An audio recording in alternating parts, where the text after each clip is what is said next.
বিসমিল্লাহির রহমানির রহিম। আসসালামু আলাইকুম। www.dailynewsstar.com NSTV studio, NSTV tower ভবন, গ্রাজুয়েট ইন্টারন্যাশনাল ছাপাখানা, গ্রাজুয়েট ইন্টারন্যাশনাল কাস্টমস, সিয়ান represent, Al Madina money changer company limited, hotel Benapole আবাসিক, গোলদাস সিটি জামে মসজিদ, বেনাপোল সিটি যশোর, গোলদাস সিটি আবাসন, Benapole city Jessore, Goldar city market, Arambagh Motijheel Dhaka, the daily news star, Jessore times, বাংলার 21 দৈনিক বেনাপোল, দৈনিক সবাই আগে প্রতিষ্ঠানগুলির সৌজন্যে আজ ঐতিহাসিক 7ই মার্চ 1971 সালের এই রকম দিনে, তার আগে দিয়ে আর কি 25 মার্চ কালো রাত্রিতে আর কি আমরা এই দেশে থাকতে না পেরে, তখন তো এটা পাকিস্তান রাষ্ট্রের পূর্ব পাকিস্তান প্রদেশ, মুক্তিযুদ্ধের রণাঙ্গন বনগাঁ বেনাপোল। আমি সেই বেনাপোলেরই সন্তান। ভারতে যেয়ে এইটি হচ্ছে এই যে আমার আব্বা মার সাথে আমার মুক্তিযুদ্ধের সনদ। আমার পিতা মরহুম হাজী মধুগোলদার যুদ্ধাহত মুক্তিযোদ্ধা ছিলেন, মাতা মরহুমা হাজী বেগম খাইরুন্নেসাও মুক্তিযোদ্ধা। আমি এম শাহজাহান আলী গোলদার 1971 সালের রণাঙ্গন 265 দিন যুদ্ধ করতে যেয়ে আমার বাম কানটি নষ্ট হয়, এখনো নষ্ট। এই যে জায়গাতে দিয়ে ল্যান্ড ট্যাঙ্কার ঢোকে, এই যে লাইভ ট্রি বা জীবন গাছ, এবং আমি প্রোগ্রামরত ছবি, এবং 7 ডিসেম্বর যখন যশোর জেলাটা স্বাধীন হয়, 7 ডিসেম্বর 1971, তখনকার এই তোলা ছবিটি আর কি। তো ওই সেই মুক্তিযুদ্ধ করতে যেয়ে আমার বাম কানটি নষ্ট হয়। অতঃপর তো 265 দিন শেষে দেশটা স্বাধীন হয়। আজ ভার্চুয়াল এডিটর হাফেজ মাওলানা শাহজালাল গোলদার স্টুডিওর বাহির হতে অনুষ্ঠানটি এডিটিং এবং পরিচালনা করছেন। আমি এম শাহজাহান আলী গোলদার এককভাবে আর কি অনুষ্ঠানগুলি এখানে, এই যে 7ই মার্চের অনুষ্ঠান, এবং আজ 7 মার্চ 2026, এই দেশ আনায়নে যার অবদান সবচেয়ে বেশি, যার জীবনের 40% সময়টাই জেলখানাতেই কাটিয়েছেন, সেই বঙ্গবন্ধুর 52 বৎসরের জীবনের প্রায় 22 বৎসর আর কি জেলখানাতেই কেটেছে। সেই যেই ডাকে আর কি 7ই মার্চ 1971 রেসকোর্স ময়দান অর্থাৎ সারোয়ার্দী উদ্যানে বঙ্গবন্ধু স্বাধীনতার ঘোষণা দেন। এবারের সংগ্রাম মুক্তির সংগ্রাম, এবারের সংগ্রাম স্বাধীনতার সংগ্রাম। জয় বাংলা, ইনশাল্লাহ। আসসালামু আলাইকুম। আমার সোনার বাংলা, আমি তোমায় ভালোবাসি। সেই ভাষণটি আর কি 27 মার্চ 1971 জিয়াউর রহমান সাহেব কালুরঘাট বেতার কেন্দ্র থেকে বঙ্গবন্ধুর পক্ষ থেকে যেভাবে বলেন, বিদেশ এবং বাংলাদেশের নতুন প্রজন্মের জন্য, আমি এটা ইংরেজিতে করে নিয়েছি। জিয়াউর রহমান সেই 27 মার্চ 1971 কালুরঘাট বেতার কেন্দ্র, Chittagong. I am major Ziaur Rahman declared there on behalf of Bangabandhu Sheikh Mujibur Rahman, Bangladesh is independence. যেটা আমাদের ইন্ডিয়াতে মুক্তিযুদ্ধ করার সময় আমাদের নিয়ামক শক্তি ছিল এই যে জয় বাংলা, আমার সোনার বাংলা, আমি তোমায় ভালোবাসি। আমার সরাসরি সেক্টরটা ছিল 8, 7টি উপসেক্টরও ছিল, যেটা বেনাপোল।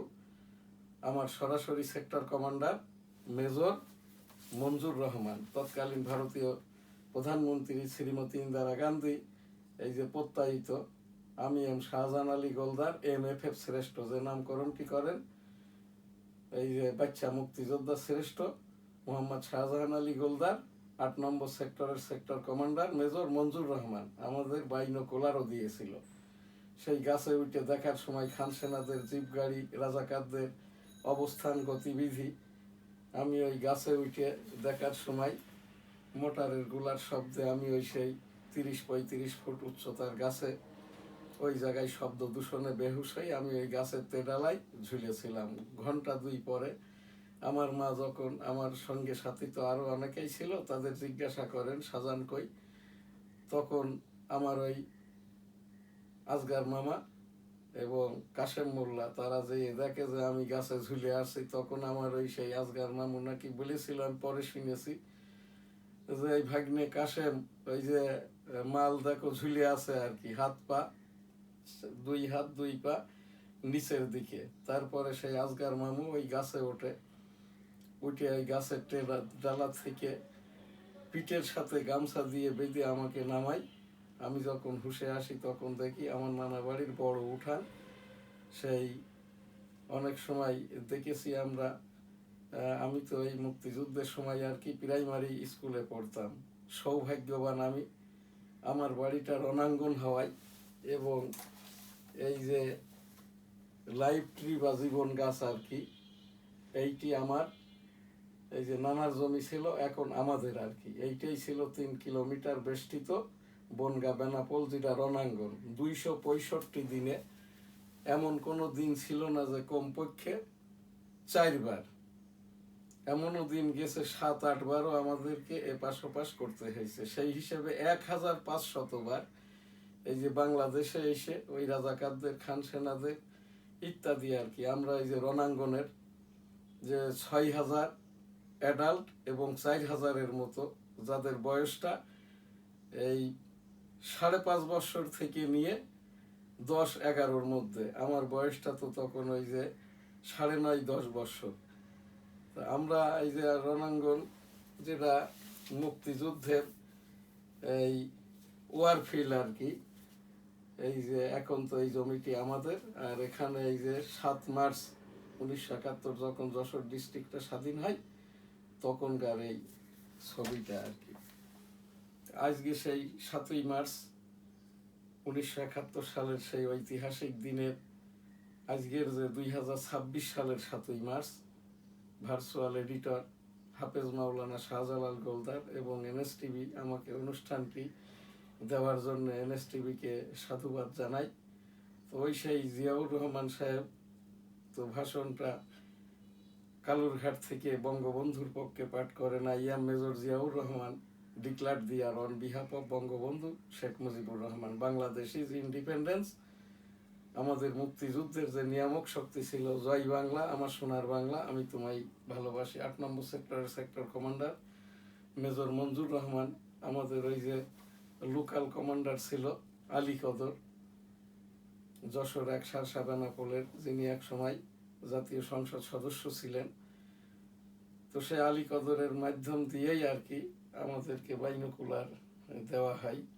তো ওই সেই আমরা আর কি সেখান থেকেই মুক্তিযুদ্ধের সময় তোমাদের সঙ্গী সাথী, আমার সাথে তো আরো অনেকগুলো আমরা ছিলাম, তো রেকিতে পড়ে গেছো খবর দিতে যেটা প্রতিদিন প্রতিনিয়ত এমন কোনো দিন ছিল না যে রণাঙ্গন বনগা বেনাপোলে এই যে 30 লক্ষ নিয়ে 3 লক্ষ মাবন নিয়ে যে রসিকতাটা করা হয় আর কি, এইটা আমি এইকে বলতে বা করতে শুনতে রাজি না। এমন দিন ছিল না 265 দিনের যে 10 জন 20 জন এই যে মারা যাচ্ছে না এবং এই ডজন ডজন আহত হচ্ছে না।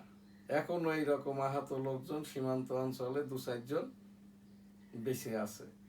আমরা সেই রণাঙ্গনের 10,000-এর মধ্যে জীবদ্দশায় আমি কান্টক জ্ঞানালা একমাত্র বেঁচে আছি আর কি। তা সেই জায়গাটা থেকে আর কি আমাদের যে একজন মারা গেল মুক্তিযোদ্ধা, আনতে পারছো না, যে গ্র্যান্ড স্যালুটটা মেজর মঞ্জুর রহমান 8 নম্বর সেক্টরের সেক্টর কমান্ডার, আমার সরাসরি সেক্টর কমান্ডার ছিলেন, শিখিয়েছিল আর কি। 1971 সালের রণাঙ্গনের বীর মুক্তিযোদ্ধা, স্যালুট তোমাকে, লাল সালাম। তার আগে দিয়ে ইন্না লিল্লাহে ও ইন্না ইলাইহে রাজিউন। বীর মুক্তিযোদ্ধা, স্যালুট তোমাকে, লাল সালাম। জয় বাংলা, আমার সোনার বাংলা, আমি তোমায় ভালোবাসি। স্বাধিকার থেকে স্বাধীনতার আন্দোলন, অতঃপর আর কি বঙ্গবন্ধু শেখ মুজিবুর রহমান আর কি সমন্বয়ক, জিয়াউর রহমান ঘোষক, সেই জায়গার থেকে আজ বাংলাদেশ এই জায়গায়। সেই 1972 সালের 10 জানুয়ারি বঙ্গবন্ধু স্বদেশ প্রত্যাবর্তন করেন, সংসদে গমন করেন, সরকার প্রধানমন্ত্রী হিসেবে 1974 সালে বাকশাল রক্ষী বাহিনী গঠন করেন। কোনোটিই রূপ পাই নাই। 1974 সালেই আবার এই যে সরকার প্রধান থেকে রাষ্ট্রপতি নির্বাচন হন। 1975 সালের 15ই আগস্ট সপরিবারে বঙ্গবন্ধু শহীদ হন। এইটা অতঃপর আর কি বঙ্গবন্ধুকে তো খুন করা হয়। তারপরে খন্দকার মুস্তাকের 7 মাসের সরকার। এরপরেই আর কি 1971 সালের বাংলাদেশের রাষ্ট্র এবং সরকার ব্যবস্থা। আমি তো এই রাজনীতির ওপরেই আর কি 80 দশকে পোস্ট গ্রাজুয়েশনটা করেছি। আমার ওই রাষ্ট্রবিজ্ঞানের আর কি এই যে ফ্যাসিবাদ, নাৎসিবাদ, তারপরে সেই হিটলার, মুসোলিনি, বাংলাদেশের সংসদ, সংবিধান, গণতন্ত্র, এর সাথে স্বৈরতন্ত্র, তারপরে হচ্ছে রাষ্ট্রপতি শাসিত সরকার, প্রধানমন্ত্রী শাসিত সরকার, সামরিক সরকার, এইগুলোর ওপরেই আর কি আমার ক্রেডিটটা ছিল। অতঃপর আর কি 1977 সালে আমার থেকে এই দেশের, আমার সৌভাগ্য কিনা জানি না, বাংলাদেশ 1971 সালের 23 মার্চ আমরা যখন স্কুলে ক্লাস করছি, আমাদের মিজান স্যার, পরে জেনেছি মিজান স্যারের বাবা গহর মোড়ল ছিল পিস কমিটির এই যে চেয়ারম্যান। মিজান স্যারের বাবা পিস কমিটির সদস্য। 23 মার্চ 1971 আমাদের অঙ্ক পড়াইতেন মিজান স্যার, বললেন দেশে গন্ডগোল হচ্ছে, আর কবে দেখা হবে জানি না, আল্লাহ হাফেজ। সেই মিজান স্যারেরই পিতা ছিলেন। মিজান স্যার হচ্ছে কুখ্যাত 425 জন, যে 1 লক্ষ রাজাকারকে বঙ্গবন্ধু মাফ করেছিল, কিন্তু দালাল আইনের আওতায় 425 জন যে কুখ্যাত রাজাকারকে মাফ করে নাই, ওই নিজামি মুজাহিদের মতো সেই রকমই একজন এই যে রাজাকার ছিলেন। 401 অফ 425 মিজানুর রহমান মাস্টার, তারই পিতা ছিলেন পিস কমিটির সদস্য, নাম গহর মোড়ল। বিবিসি থেকে বলা হয়তো there was an peace committee member, he is Gohor Morol, Kagajpukur, Benapole, Jessore. তো সেই জায়গাটাই আর কি সেই রাজাকার তো সে তখনই দেখেছি। এরপরে আর কি 75-এ বঙ্গবন্ধু কিল হওয়ার পরে খন্দকার মুস্তাক, এরপরে কয়েকটি সংক্ষিপ্ত সরকার, তারপরে আর কি 1977 সালে জিয়াউর রহমান সাহেব এই যে পিপল কনসেনসাস করেন আর কি। তার আগে দিয়ে তো আর কি এই যে পাওয়ারটা এখান থেকেই আর কি টেক করার আগে দিয়েই জনগণের মতামতের লক্ষ্যেই আর কি, তখন কিন্তু জিয়াউর রহমান সাহেব সরকার প্রধান, রাষ্ট্রপ্রধান, সংবিধান প্রধান, সংসদ প্রধান, সামরিক আইন বা সামরিক বাহিনী প্রধান আর কি, সকল দায়িত্বগুলোই নিয়েই জনগণের মতামতের জন্য 1977 সালের এই যে মে মাসে যে পিপুল কনসেনসাস ভোট দেন, সেই ভোটের আমি পুলিং এজেন্ট ছিলাম। বেনাপোল হাই স্কুল, বেলা 11টা বাজে। আমাদের পুলিং অফিসার ছিলেন আতিয়াস স্যার, আমাদের ইংরেজি পড়াইতেন। 11টার দিকে কোনো ভোটার নাই, ভোটাভুটি নাই, কিচ্ছু নাই। এবার এইরকম যেটা এই যে হানা ভোট হয়েছে ওইটি ওই রকম ছিল না, ওখানে শুধু হা এবং না। তো সেই সামরিক অফিসার আসলেন, মেবি তখন তো আর বুঝি না, এখন র্যাঙ্ক ব্যাচ দেখে এই যে আমার মেয়েটা তো ডাক্তার সুমাইয়া, মেয়ের জামাইটা হচ্ছেন লেফটেন্যান্ট কর্নেল জাহিদুল ইসলাম, এখন রংপুর ক্যান্টনমেন্টে দায়িত্ব পালনরত। তো এই এখনকার ব্যাচ দেখে তখন বুঝি আর কি উনি ক্যাপ্টেন হবেন আর কি। এসে আতিয়া স্যারকে বলছেন, আমরা তো পুলিং এজেন্ট হিসাবে হান আর দুইজন করে বসা আছি, যে তখন কিন্তু ভোটার হয় নাই, কিন্তু চাপের চোটে বা কেউ আগ্রহ করে পুলিং এজেন্ট করা হয়েছিল। তো ওই সেই এইসব বৈষম্য কিন্তু তখন থেকেই দেখে আসছি আর কি। হ্যাঁ, একমাত্রই মুক্তিযুদ্ধের সময় দেশপ্রেম নিয়ে কোনো বৈষম্য আমি দেখি নাই। তো সেই তখন তাকে স্যারকে জিজ্ঞাসা করছে, who are you, what are you doing here, কিং কর্তব্য বিমূঢ় স্যার। এরপরেই আর কি আমাদের হাই স্কুলটা আমবাগান বেষ্টিত ছিল, গোলাগুলি, টিয়ার গ্যাস ইত্যাদি হয়। তখন আতিয়া স্যার বলেন, এই তোরা সব ভাগ পালা, আমার তো ডিউটিটা করতেই হবে। আমার ওই স্কুলের পিছনে হাকন নদী, আমার বাড়িটা তো এখন বেনাপোল স্থল বন্দরের উত্তর দিকে, Goldas city, Benapole city hotel, Benapole আবাসিক, গোলদাস সিটি জামে মসজিদ। এটা আমাদের ওই যে জমিদারি স্টেট এলাকার আমাদের এইটি 5 ভাইয়ের 20টি এই যে বিল্ডিং সমৃদ্ধ এখন যেটা গোলদাস সিটি এই আবাসন। তো সেই জায়গায় আমরা হাকন নদী পার হয়ে আবার এই পাশে আসি। তার আগের দিন রাত্রে আমাদেরকে বেনাপোলের পলাশ হোটেলের একটি বিরিয়ানির টোকেন এবং 50টি লাল রঙের 50 টাকার নোট দেন। কেন দিল, কি বিষয় আদি, এগুলো অত জানার দরকার নাই। পলাশ হোটেলের বিরিয়ানিটা আর খাওয়া হয় নাই, 50 টাকার ওই যেটা নোটের দামি একটা আমার মোবাইলে আমি রেখে দিয়েছি। এই ছিল 1977 সালের হানা ভোট। বৈষম্য না ভালো ভোট, এটা এখন ওই বেনাপোল এলাকার 2-4 জন যারা বেঁচে আছে তারা বলতে পারবে। অন্য এলাকায় কি হয়েছে আমি বলতে পারবো না। এরপরে আর কি প্রথম জাতীয় সংসদ নির্বাচন তো করেন বঙ্গবন্ধু শেখ মুজিবুর রহমানের আমলে 1973 সালে, সেই ভোটেও বৈষম্য হয়। এরপরে 1979 সালে জিয়াউর রহমান সাহেব দ্বিতীয় জাতীয় সংসদ নির্বাচন দেন, সেইটাও ওই রকম আর কি। কি দেখি হয় না হয় তখন তো আর অতটা বুঝি না, বলারও দরকার নাই। অতপর আর কি জিয়াউর রহমান সাহেব এই যে 1981 সালে চট্টগ্রাম সার্কিট হাউসে কিল হন। অতপর সাত্তার সাহেবেরও সরকারটা 6-7 মাস কন্টিনিউ করে।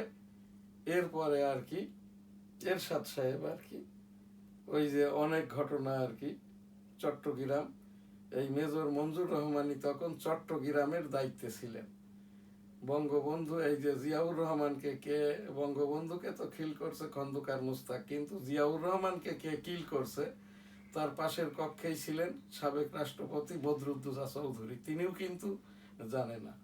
আসামি করা হয় তখন চট্টগ্রাম ওই যে ক্যান্টনমেন্টের সিও মেজর মঞ্জুর রহমানকে, যে মেজর মঞ্জুর রহমান আমার সরাসরি সেক্টর কমান্ডার। 8 নম্বর সেক্টর বেনাপোলের কমান্ডার ছিলেন মেজর মঞ্জুর রহমান। এই মেজর মঞ্জুর রহমানের আন্ডারে আমি মুক্তিযুদ্ধটা করেছি। এইটি হচ্ছে আমার মা বাবার সাথে আমার মুক্তিযুদ্ধের সনদ। তো যাই হোক আর কি, এরপরে এই মেজর মঞ্জুর রহমানকেও 4 জুন এই যে 1981 আর কি চট্টগ্রামের অদূরেই হাটহাজারিতে পিটিয়েই মেরে ফেলা হয়। যে মেজর মঞ্জুর রহমানের মামলাটি এখনো চলমান, এটার কোনো সুরাহা বা নিষ্পত্তি হয় নাই। এরপরে আর কি এই যে এরশাদ সাহেব ক্ষমতা টেক করেন। এরশাদও আর কি এই যে রাষ্ট্রপতি, প্রধানমন্ত্রী, সংবিধান প্রধান, সংসদ প্রধান, সামরিক প্রধান। এরপরে আর কি সেই এরশাদ সরকারই আর কি তৃতীয় এবং চতুর্থ জাতীয় সংসদ নির্বাচন দেন 1986-1988 সালে। সেখান থেকে শেখ হাসিনা হন সমঝোতাকারী এবং খালেদা জিয়া হন আপসহীন নেত্রী। তো এই জায়গাটাই আর কি। এরপরে এরশাদ সরকারের 9 বছর, তারপর এরশাদ 9 বছর জেলও খাটেন। 1990 সালের 5 ডিসেম্বর স্বেচ্ছায় আর কি এরশাদ ক্ষমতা ছাড়েন। এরপরে আর কি এই যে বিএনপি সরকার গঠন করেন। আওয়ামী লীগ বলেছিল এখানেও ওইটা আর কি ওই সময় একটি আবার এই যে দ্বিতীয় যেটা আমাদের এই পিপুল কনসেনসাস বা গণভোট হয় আর কি। শাহাবুদ্দিন মহোদয় 90 দিনের ভিতরে ভোট দিয়েছিল। তখন ওই হানা ভোটটি হয় এই যে রাষ্ট্রপতি শাসিত সরকারের পরিবর্তে সংসদ শাসিত সরকার ব্যবস্থা। তখন আর কি বিএনপি সরকার গঠন করে। সেখানেও আওয়ামী লীগ সহ বিরোধীরা অভিযোগ আনে সূক্ষ্ম কারচুপি হয়েছে আর কি। এরপরে আর কি 1996 সালে আর কি এইটা বিএনপি 91-96 রাষ্ট্র পরিচালনার সেশন শেষ হওয়ার 4 মাস আগে বিরোধী দলের গণ আন্দোলনের মুখে একটি শর্ট টাইম নির্বাচন দিতে বাধ্য হয়। তৃতীয়, চতুর্থ, পঞ্চম জাতীয় সংসদ নির্বাচনটি হয় 1991 সালে শাহাবুদ্দিন মহোদয়ের আন্ডারে। ষষ্ঠ জাতীয় সংসদ নির্বাচন দিতে বাধ্য হয় বিএনপি 15 ফেব্রুয়ারি 1996। আমি সেই যশোর বেনাপোল 1 ন্যাশনাল কনস্টিটিউয়েন্সি 85 সারসা বেনাপোল যশোর 1 হতে আর কি ষষ্ঠ জাতীয় সংসদ নির্বাচনে টেবিল প্রতীক নিয়ে স্বতন্ত্র হিসাবে আওয়ামী লীগ বিরোধী হিসাবে নির্বাচন করি।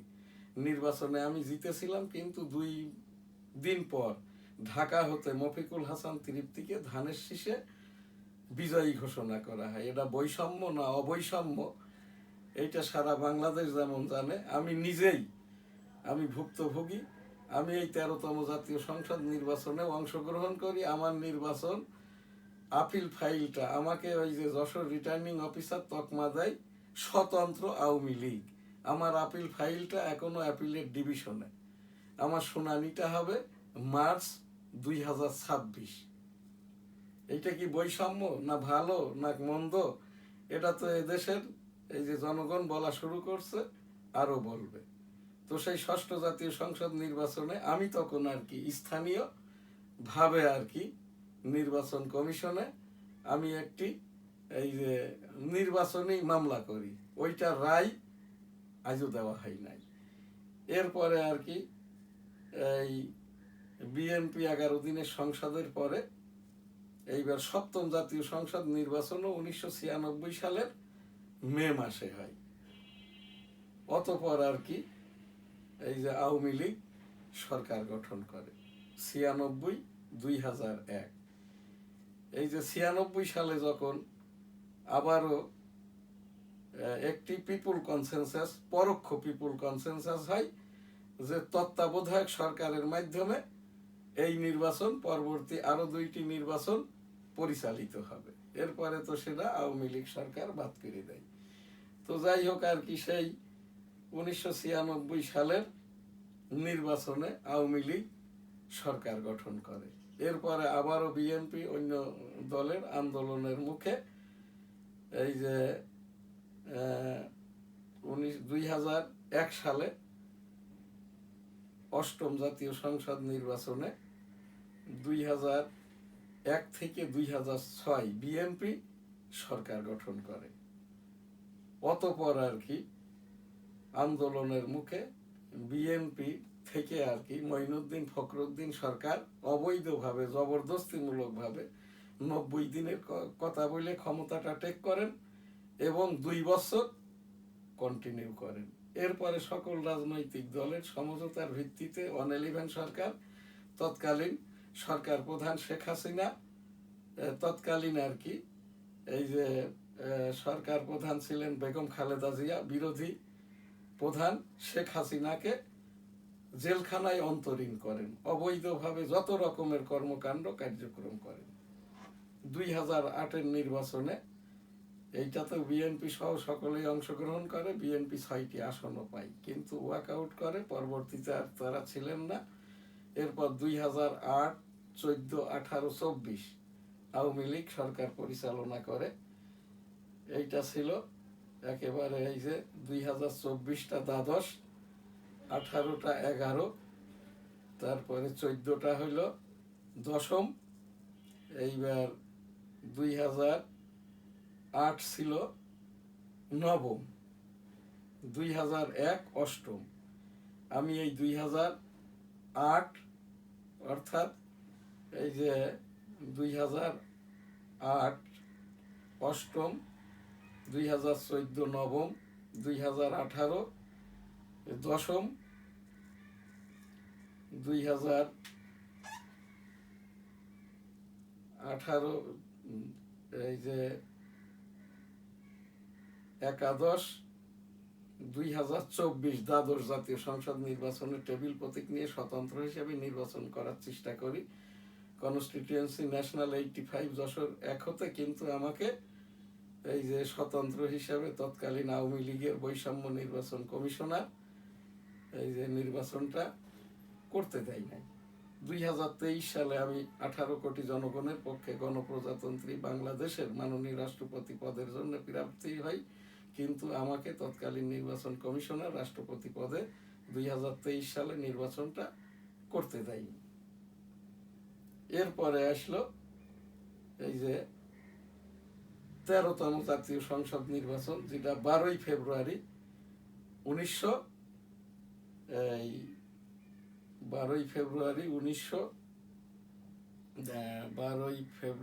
2026 আমি এখানে ন্যাশনাল কনস্টিটিউয়েন্সি 85 যশোর 1 শার্শা বেনাপোল হতে নমিনেশন ফর্ম দাখিল করি 29 ডিসেম্বর 2025। আমার আপিল ফাইলটা যশোর রিটার্নিং অফিসার আওয়ামী স্বতন্ত্র তকমা দিয়ে নির্বাচনটা নামঞ্জুর করেন আমার আপিল। এরপরে আমি প্রধান নির্বাচন কমিশনার ঢাকা বরাবর, আগারগাঁও ঢাকা বরাবর আপিল করি। আমার আপিল শুনানিটা ছিল 14 জানুয়ারি 2026। তখন আর কি আমার আপিল ছিল সিরিয়াল নম্বর 210, ওই দিনের শেষ আপিল আর কি। আমি সরাসরি উপস্থিত হই। আমি শার্শা বেনাপোল যশোর 1 ন্যাশনাল 85 এই জায়গায় টেবিল প্রতীক নিয়ে স্বতন্ত্র হিসেবে নির্বাচনে প্রতিদ্বন্দ্বিতা করি। তখন আর কি আপিল শুনানিতে প্রথম আর কি এই যে নির্বাচন কমিশনার সানাউল্লাহ, এই আমার অভিযোগটা ছিল এখানে আমি যেটা দেখিয়েছি 1% ভোটারের যে স্বাক্ষর, এইটা আমি ভোটার তালিকায় স্বাক্ষর করিয়েছি। নির্বাচন কমিশন বলছে যে এটা আমাদের প্রিন্টেড ফর্ম আছে, এই প্রিন্টেড ফর্মেই করতে হবে। যাই হোক আর কি, তখন আমি যখন বললাম এইটা তো আমি ভোটার লিস্টেই করিয়েছি, তখন আমাকে বলছে যে আপনি এইটা যে আপনার এইটা যশোর রিটার্নিং অফিসার কেন বাতিল করলো। তো আমি বললাম এই যে আমি তো মাইনর ফ্রিডম ফাইটার, এই যে এইটি আমার সনদ আমার আব্বা মায়ের সাথে, আমি 265 দিন যুদ্ধ করতে যেয়ে এইটা সেই রণাঙ্গন যেটা 450টি ল্যান্ড ট্যাঙ্কার ঢোকে। আর এইটা 7 ডিসেম্বর যশোর যখন স্বাধীন হয় তখন আমার এই যে জয় বাংলা স্লোগান দিতেছি সেই ছবি আর কি। এইটা তখন সানাউল্লাহ মিয়া, এই সানাউল্লাহ মিয়া কিন্তু সামরিক বাহিনী থেকে এই যে বরখাস্ত হওয়া একজন বকে যাওয়া সেনাবাহিনী কর্মকর্তা। আর MM নাসির উদ্দিন, ইনি 2010 সালে আর কি এই নিউরো সমস্যাজনিত কারণে, যেটা কোভিড হওয়ার পরে, আমি তো 2021 সালের মার্চ মাসের 18 হতে 23 তারিখ পর্যন্ত এই যে সম্মিলিত সামরিক হাসপাতাল ঢাকা, এখানে হচ্ছে এই আমি ICU-তে ছিলাম। সেই হিসেবে এই যে নিউরোজিটা সমস্যা, এটা সম্বন্ধে আমি অবগত। এই যে MM নাসির উদ্দিন, ইনি কিন্তু 2010 সালে সে স্বেচ্ছায় চাকরি থেকে চলে আসে নাই, তার ওই যে নিউরোজনিত অর্থাৎ ব্রেনের সমস্যার কারণে বাদ করা হয়। তখন এই সানাউল্লাহ মিয়া আমাকে বলছে যে আপনি স্বতন্ত্র আওয়ামী লীগ ঠিক আছে, আবার মুক্তিযোদ্ধা বলছেন, আপনার বয়স কত? তখন আমি এই সানাউল্লাহকে বলি, বয়সটা তোর আব্বাকে বলতে হবে।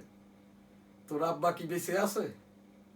তোর আব্বাকে বল। তখন প্রধান নির্বাচন কমিশনার এই যে এম নাসির উদ্দিন ফাইলটা চেয়ে নাই, নিয়ে দেখে শুনে আবার কি সানাউল্লাহকে, এর ভিতরে এখন ওই যে এগ্রিকালচার অফিসার, ওই যে লাল টাই পরা চাষা, এই কমিশনার তখন কি কি যেন বললো, এ হইলো জামাতের এই সবগুলো কমিশনার 7 জনই কিন্তু জামাতের ইয়ানত দানকারী রকম। ইয়ানত অর্থাৎ জবরদস্তি চাঁদা আদায় করা। আর এই ইয়ানতটা আদায় করে জবরদস্তি ভাবে করে, যারা আদায় করে তাদেরকেও আবার দেওয়া হয় আর কি। এটা হারাম। এই যে জামাত ইসলাম ইয়াজিদি মুসলমান বলে, তো এটা ওই সেই মুয়াবিয়া ইয়াজিদ জিহাদ এদের ওই শাসন আমলে আর কি, সিরিয়া এবং সৌদি আরবের এই যে মুয়াবিয়া শাসন আমলে, জিহাদি শাসন আমলে, ইয়াজিদি শাসন আমলে তারা এইভাবেই আর কি আদায় করতো জবরদস্তি করে। এই যে চাঁদা ইয়ানত এবং দান করতো, যারা চাঁদা আদায় করে আনতো, এরা কিন্তু জামাতের এই রকম এই চাঁদা দেওয়া রকম 7 জনই আর কি। তো তখন আর কি এই সানাউল্লাহ মিয়া, যে আমি যখন বলেছি তোর বাপকে জিজ্ঞেস করতে হবে, আমি ফ্রিডম ফাইটার, তোর এত বড় দুঃসাহস, এইটি আমার সনদ, মুক্তিযোদ্ধাদের নিয়ে প্রশ্ন করো, হ্যাঁ, এই জায়গাটাই তোকে আমি কি বলবো। তখন উনি রাগে ক্ষোভে দুঃখে আমার ফাইলটা ফেলে দেয়। শেষ সিরিয়াল আমি ছিলাম, উঠে চলে যায়। মাইকে এইবার আমি শুনছি যে ন্যাশনাল কনস্টিটিউয়েন্সি 85, যশোর 1, সারসা, মোহাম্মদ শাহজাহান আলী গোলদার, আপিলটি নামঞ্জুর করা হলো। এরপর আমি হাইকোর্ট করি, রিট নম্বর 1370। এরপর আর কি আমার হাইকোর্ট থেকে এটা অ্যাপিলেট ডিভিশনে দেয়। অ্যাপিলেট ডিভিশনে এবার আমার নির্বাচন হয়ে গেছে, 13তম জাতীয় সংসদ নির্বাচন 12ই ফেব্রুয়ারি 2026। আমার আপিল শুনানিটা দেয় নির্বাচন সংক্রান্ত, এই যে আপিল নম্বর 1370, মার্চ 2026 আমার আপিল শুনানিটার ডেট হয় 22 মার্চ 2026। মামলাটি চলমান ওই অবস্থায় আছে মাননীয় উচ্চতর আদালতের অ্যাপিলেট ডিভিশনে। 13তম জাতীয় সংসদ নির্বাচনেও সাথেই আর কি 4র্থ পিপুল কনসেনসাস বা হানা ভোট হয়। 1977 সালের জিয়াউর রহমান সাহেবের হানা ভোটের সাথে ব্যতিক্রম, ওখানে শুধু হা এবং না ছিল। এবার এখানটায় আর কি 4টি পয়েন্ট আছে। কোনো ব্যক্তির পক্ষেই, সে যদি এলিয়নও হয়, তার পক্ষে এই 4টি যেটা পয়েন্ট আর কি হানা ভোটের 13তম জাতীয় সংসদ নির্বাচনের সাথে আর কি 4র্থ হানা ভোট। এই জায়গাটায় নির্বাচন রেজাল্টের পরে আবার এখানে 10 লক্ষ ভোট বাদ করা হয়েছে। এটা কেন করা হয়েছে? আমি তো সেই 1971 সালের 25 মার্চ থেকে এই পর্যন্ত এদেশের সকল নির্বাচনের সাথে, সরকার পরিচালনার সাথে আল্লাহ তাআলা বাঁচিয়ে রেখেছে। আমি দেখলাম, জানলাম, শুনলাম, অংশগ্রহণ করলাম, তারপরেও এই যে পিকচারাইজ করে দিলাম। আল্লাহ তাআলা আমার হায়াত আর কয়দিন রেখেছে জানি না আর কি। এইটা এই দেশের যারা নতুন প্রজন্ম এবং যারা এই দেশানায়নের সাথে ছিলেন, যাদের পরিবার আর কি, তাদের জন্যই আর কি এই যে জামাত ইসলামের যে মিথ্যাচার। এখনই দেখছেন ভোট হয়ে গেছে 13তম জাতীয় সংসদ নির্বাচন, জামাত ইসলাম অবাক হয়ে গেছে। ডাক্তার শফিক, এ তো ওই যে আমার সাথেই আর কি এই যে শফিকুর রহমান আমার যশোর 1-এর এবার যে বিএনপির প্রধান এজেন্ট ছিলেন আর কি। এই শফিকুর রহমান ঢাকা বিশ্ববিদ্যালয়ে দর্শনে পাস, এ শিবিরের এই যে পোর্টফোলিওধারী ছিল আর কি। সে ওই আমার যশোর জেলার একটি সরকারি কলেজ থেকে দর্শনের ওপরে অ্যাসোসিয়েট প্রফেসর হিসাবে রিটায়ার্ড করেছে, তাকেই করেছিল এবং বিএনপির প্রধান আর কি। এই রকমটা ভাবেই এরাই কিন্তু এক সময় যখন আমি এই যে বিশ্ববিদ্যালয়ে পড়েছি, আমাদের বগলের নিচেই থেকেই ছাত্রলীগ সেজে শিবির করত।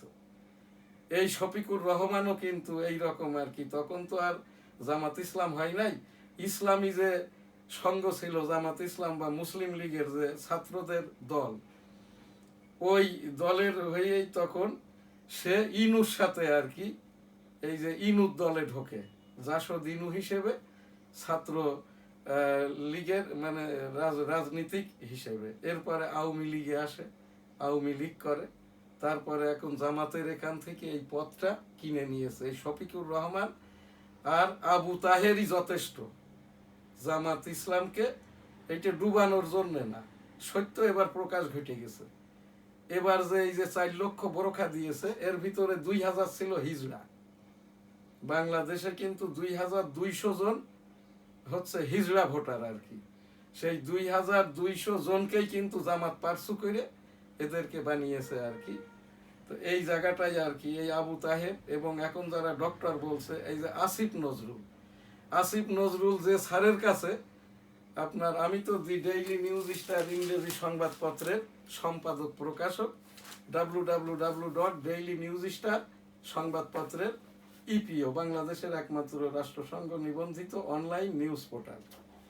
তো এই জায়গাটাই আর কি যে স্যার থেকে আর কি সে বিশ্ববিদ্যালয় থেকে পাশ করলো সাবজেক্টে, আবার ওই স্যারই কি পিএইচডি দেয় না, ওই স্যার দেয় কি এমফিল, হ্যাঁ, মাস্টার অফ কি বলে ফেলোশিপ। তারপরে পিএইচডি করতে গেলে আমি কলকাতা বিশ্ববিদ্যালয়ে একবার আমার একটি থিসিস জমা দিয়েছিলাম। আমার বিষয়টি ছিল 1971 সাল পরবর্তী 90-এর দশকে ছাড়া বাংলাদেশে আর কোনো হিন্দু, বাংলাদেশে কোনো মাইনরিটি নাই। বাংলাদেশে আছে হিন্দু, বৌদ্ধ, খ্রিস্টান, শিখ, পাঞ্জাবি, পাহাড়ি, কোনো মাইনরিটি নাই বাংলাদেশে। আমার জানা মতে কোনো এই যে হিন্দু নির্যাতিত আগেও হয়নি, এখনো হয় না। তখন আমাকে, আমি স্যারদের সাথে বৈঠক করলাম কলকাতা বিশ্ববিদ্যালয়ে, তখন বললো আপনার বিষয়টি তো ভালো কিন্তু ঘুরাই নিতে হবে, যে বাংলাদেশে এখনো হিন্দুরা নির্যাতিত হয়। আপনার লিখতে যুক্তে কিচ্ছু হবে না, আপনার যেইটাই আছে এইটাই আমরা জাস্ট ওই যে হাকে মানে উল্টা করে দিব আর কি, যেটা তো হিন্দুদের ক্ষেত্রে এইটা অন্যভাবে। যাই হোক আর কি। তো আমার যেটা জানা আছে এই দেশের যারাই এই যে উপদেষ্টা হিসেবে এই যে খর, উনি যখন এদেশে প্রথম আসলেন তখন কিন্তু তার নিউজটা হয়তো খর কে আর, সেই লোকটা এখন দেখতেছি এই দিন বিএনপি তাকে উপদেষ্টা করার পরে সে নাকি আবার পিএইচডি করছে। উনি কি ডক্টর, উনি কি ডাক্তার, উনি ভুয়া। আমি এখান থেকে আইটির মাধ্যম দিয়ে আমি এই যে খলিলুর রহমানের ওপরে আর কি এই যে সে অবৈধভাবে একটা সাংবিধানিক পদকে আর কি একটা মন্ত্রিত্বকে আমি খলিলুর রহমানকেই বলছি আজ থেকেই এখান থেকে ইস্তফা দিয়ে যেখান থেকে এসছো সেখানে চলে যাও, তা না হলে কিন্তু এইটা যা হবার তাই হবে আর কি। আমি এখান থেকে অভিযোগ আকারে এই যে খরর ওপরে আর কি বিএনপি এইটাকে মন্ত্রী বানিয়ে সংবিধানকে অবজ্ঞা করেছে। তারেক রহমান সরকারের 13তম জাতীয় সংসদ নির্বাচনের এমন সুন্দর একটি সরকারকে হয়তোবা এই কারণেই আর কি তারেক রহমানকে একসময় শুনতে হবে আমেরিকার এজেন্ট খলিলুর রহমানের মাধ্যম দিয়েই জামাতকে সাথে নিয়ে লন্ডন বসে মিটিং করে তারেক রহমান সাহেব এই যে জামাত ইসলামকে এতগুলি আসন দিয়ে এই দেখছেন নির্বাচনী কোনো উত্তাপ ছিল না, কারোর মুখে হাসিও নাই, কারোর মুখে কষ্টও নাই।